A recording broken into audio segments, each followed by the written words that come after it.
بسم الله الرحمن الرحيم. الحاقة ما الحاقة وما أدراك ما الحاقة كذبت ثمود وعاد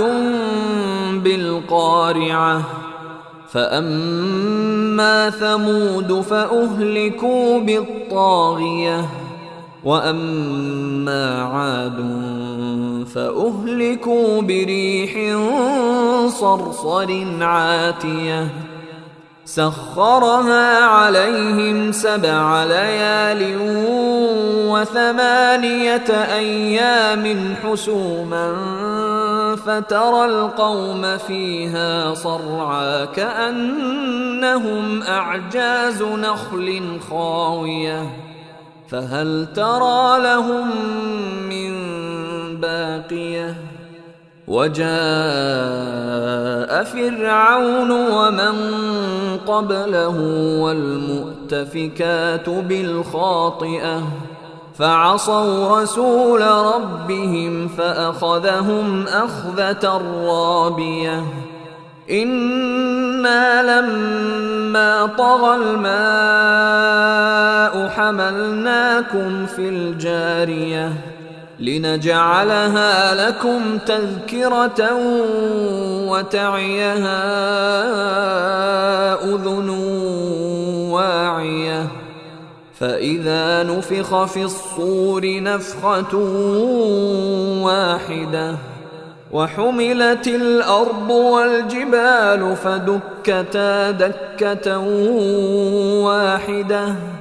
فيومئذ وقعت الواقعة وانشقت السماء فهي يومئذ واهية والملك على أرجائها ويحمل عرش ربك فوقهم يومئذ 8 يومئذ تعرضون لا تخفى منكم خافية فأما من أوتي كتابه بيمينه فيقول هاؤم اقرءوا كتابيه إني ظننت أني ملاق حسابيه فهو في عيشة راضية في جنة عالية قطوفها دانية كلوا واشربوا هنيئا بما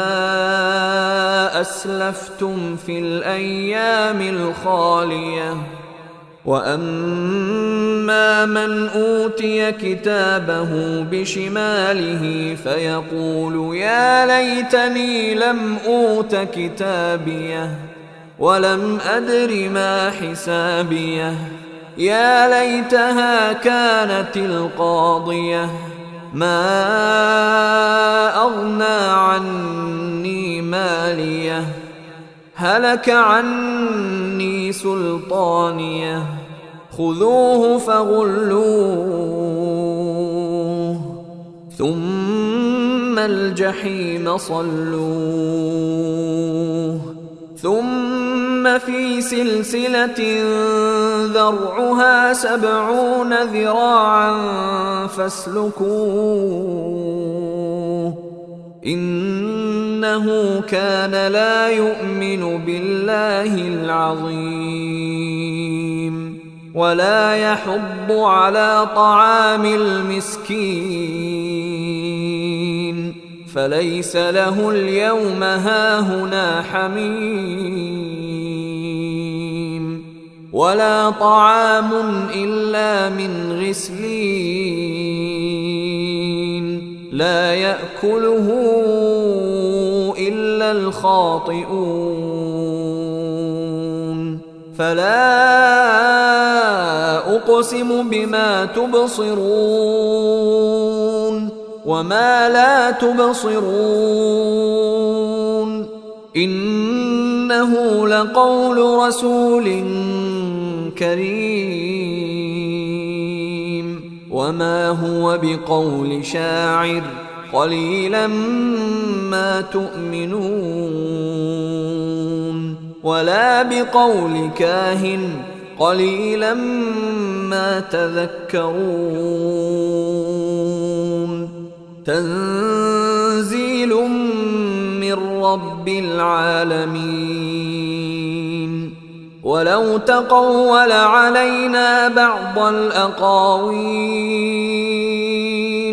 لأخذنا منه باليمين ثم لقطعنا منه الوتين فما منكم من أحد عنه حاجزين وإنه لتذكرة للمتقين وإنا لنعلم أن منكم مكذبين وإنه لحسرة على الكافرين وإنه لحق اليقين فسبح باسم ربك العظيم